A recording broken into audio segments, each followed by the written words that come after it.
আলহামদুলিল্লাহ আজকে আমার হাফেজ সন্তানকে নিয়ে আমার নতুন ভোরে নিয়ে আমি কোরআনের সামনে প্রতিজ্ঞা দিছিলাম আমার ভোরে আমি পর্দা করামো। আজকে আমি আমার ভোরে পর্দা করে দিতে পারলাম না। আমি আল্লাহ এটা কি ধরনের কথা কও আবার?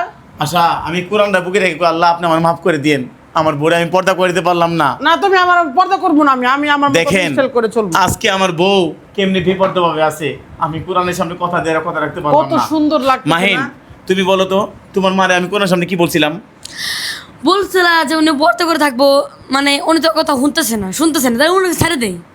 গাইস দেখেন শুনলেন, ওর নিজের ছেলে কথা শুনলেন। এটা আসল কথা, বুঝছো? এটা হাদিসে লেখা আছে যে বউ নিজের স্বামীর কথা এই শুনে শোনা, না। তুই কি করছিস গিলা? তুই মাইরো তোমার না, নিজের পোলা তোমার হয়ে হাতে এরা? ধরে কই, তুই মাইরো না, মারো কে মা? মাইরো না। এগুলা কি কথা বার্তা কও?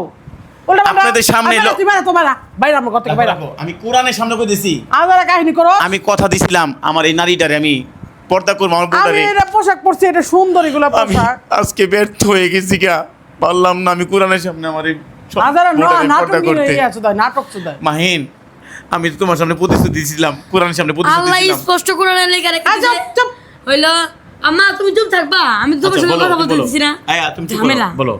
শুনো মা আব্বা, আল্লাহ স্পষ্ট করে লেখা দিয়ে গেছে যে স্বামীর কথা বউ শোনা লাগবো, স্বামীর কথা বউ শুনবো। এখন দেখি স্বামীর কথা বউ শুনে না, উল্টা বউয়ের কথা স্বামী শুনে। দেখি হয় আপনারা বলেন তো। দেখেন আমি প্রতিশ্রুতি দিয়েছি দীঘা, আমি আজ ওর ছাড়তে পারতেছি না। আপনারা জানাইবেন। এই কয়দিন ধরে বিয়ে করছো? এটা কি বছরের কথা কও? আশা যাও তুমি গো, তুমি এই আমার দেখো ছেড়ে দিলে এইভাবে যাও গো। কত সুন্দরভাবে কালারিং করছে।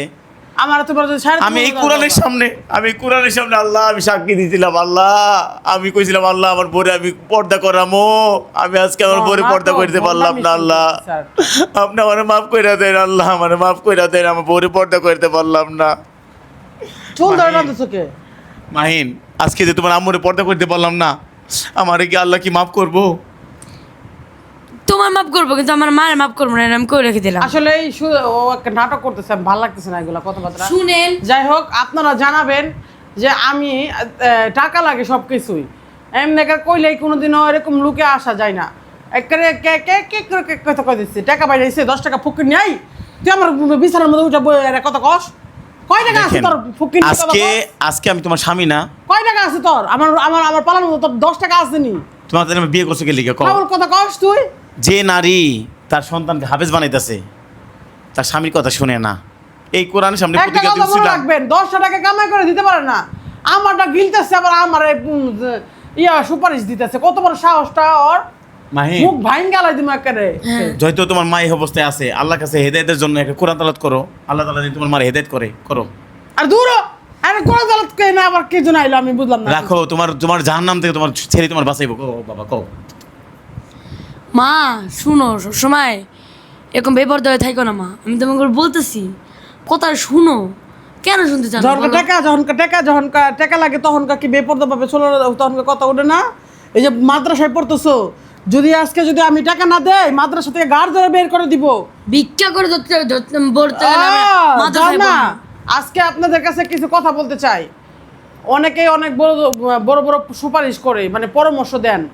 কি জানি কয়, আমি যদি কাজ না করি, আমি যদি ইনকাম না করতে পারি, তাহলে আর মাদ্রাসা যেতে পারবো না, ভালো খাইতে পারবো না।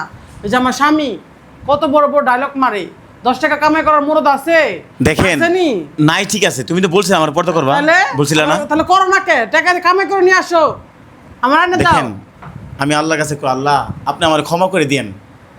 আসলেই আমি ওর বিয়ে করে ভুল করছি, পারলাম না আমি পর্দা করে দে, পারলাম না আমি জাহান্নামের যাও থেকে তো, তুমি জান্নাতে আমার বাড়ি নিতে। থেকে যাও, কোন আমার ঘর থেকে যাও। মাহিন মনে কষ্ট নিও না বাবা, আমারে মাফ করে দিও, আমার মাফ করে দিও।